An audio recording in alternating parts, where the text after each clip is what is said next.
Человек, рожденный 3 числа, в отношениях общительный, открытый такой и эмоционально живой.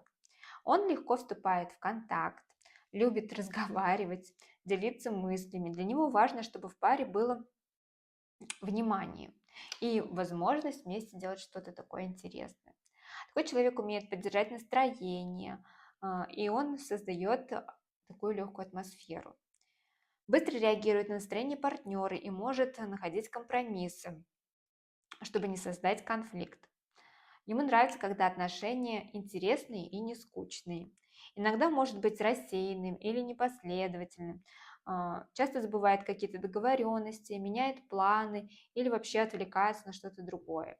Если партнер слишком строгий или постоянно требует какой-то точности, тройке это тяжело. В паре тройка ценит честность, открытость и эмоциональную близость.